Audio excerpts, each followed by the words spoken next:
So when the papers say Charles was blindsided, understand what that actually means. Either the palace is lying to you about when they knew, or Harry blindsided his own father again, and the institution is still pretending this is a sweet homecoming. A monarchy that needs you to forget the last 6 years and lies to the public is a monarchy in trouble. They didn't come back because they missed England. They came back because the lie ran out of money.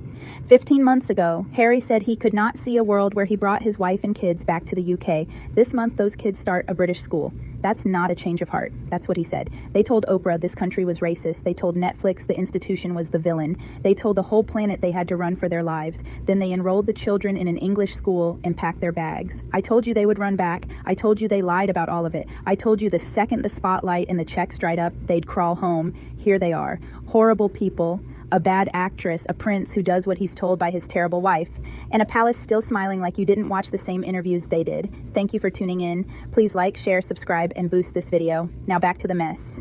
Let me put it bluntly.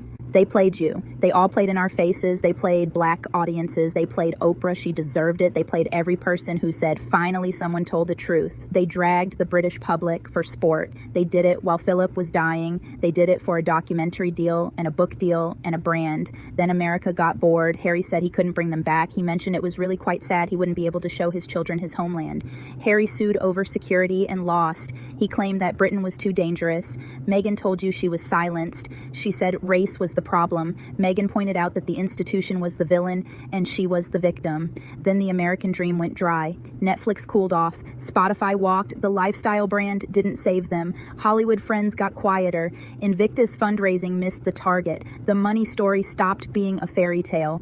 And suddenly, England is safe enough for school uniforms. That's not growth. That's a U-turn with a press release. If Britain were too racist to raise those kids, they wouldn't start school there.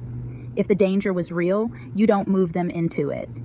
If they meant a word of that Oprah sit-down, this return is a confession. And the palace knows all of this, but pretends to be surprised. Charles found out Sunday. That's the line. Repeat it enough and it sounds like a surprise. You do not get 2 children into a British school because you decided last weekend. That's months of planning, applications, visits, places, uniforms. So either the firm knew and they're lying to your face, or Harry blindsided his sick father again and he's going along with it. That's not a king, that's a traitor and a mockery of the institution. Both options are ugly. Highgrove in July. Meeting with the king. Nobody mentions we're moving the kids here in August. Then Sunday he finds out. Then Wednesday the papers drop it in a stack. That's not a family decision, that's a rollout. The kids already enrolled, the house already lined up. Non-working royals already in the talking points. I'll say it again, they have been playing in our faces. Charles the firm, the performance. Don't let them sell you the sad dad edit. Charles has spent years being the great reconciler. He left their titles. He left them on the website. He left the door cracked after they tried to torch the house. William wouldn't play along. Charles would. Now the prodigal son comes home with the same woman who called the family racist on television, and we're supposed to clap because the grandchildren need a grandpa. The king is 77. He's in treatment. Harry already said he doesn't know how much time his father has. That's the emotional lever. That's the one they pull when the old story stops selling. The firm knew this couple was a problem from day one. They managed the exit. They managed the silence. They managed the private visit. Now they're managing the return. When the public truly understands that this was always a performance, the escape, the interviews, the we had no choice, the sudden return, the spell breaks. Not because one prince moved house, because you were told a moral story that was never true. A monarchy that needs you to forget 6 years of slander is already falling. Not with a revolution, with people finally saying they lied and you let them come back like it never happened. That's how the spell dies and the monarchy falls. She was an actress. Stay with that.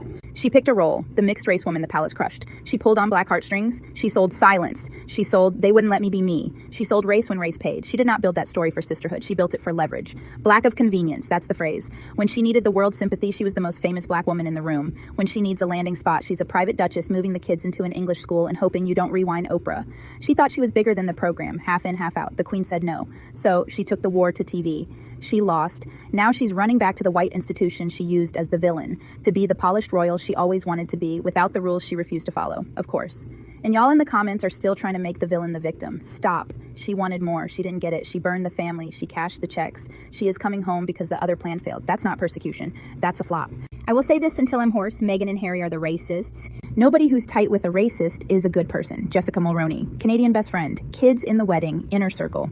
In 2020, she went after a black working woman, Sasha Exeter, who said Mulroney threatened her livelihood during a racial uprising. Mulroney lost her TV show, and Meghan was still FaceTiming her, still checking up, still besties. You don't get to cry. They silenced a black woman on Oprah and keep the friend accused of trying to shut another black woman down, and only stop talking to her because of the optics. That was the tell.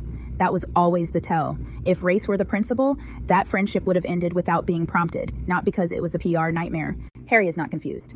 Harry is not trapped. Harry is not a hostage. He is a grown man who repeated every word she needed repeated. He let her burn his father, his brother, his country, his mother's memory. He wrote the book. He did the interviews. He called his own blood the problem on the biggest stages on earth. Then the money slowed down, and suddenly Grandpa and English school sound nice. That's not love. That's a simp with a title who throws a tantrum because he will never be king. And he resents William for that. She said the UK is hell. He said it. She said we're leaving. He left. She said we're going back. He's going back. Weak men with microphones do more damage than loud ones. He had the name. She had the script. Together, they sold you a moral war they never intended to fight. Watch next year. Private, quiet family, Invictus. A photo with Charles. A healing headline. Then the trial balloon, maybe a role, maybe a patronage, maybe they're not working royals, except when they are. I will say it now so you can screenshot it. They will be back to working royals by next year. Soft, official enough, close enough to the crown to monetize it again. They left slamming the door. They're coming back testing the handle. Do not let them rewrite it. This return exposes the whole lie. The racism story, the danger story, the we had no choice story, the saint and victim story. If it were true, they'd stay in California. If it was true, those kids don't put on British uniforms. If it was true, Harry's own sentence from 15 months ago still stands. It was never true. It was content. They lied to Oprah. They lied to you. They dragged a country and a family for a brand. Now the brand needs the country again. Don't clap. Don't forget. Don't let them turn this into a reunion special. When enough of you hold the receipts next to this move, they don't get to be victims anymore. That's the moment the institution can't spin. That's the moment the monarchy feels it. If their cycle, image over truth, using people, flipping the story when it pays, feels familiar in your own life, go grab Finding Your Inner Ally or Cleaning House. Links are below. Stop performing. Start healing. Thanks for watching.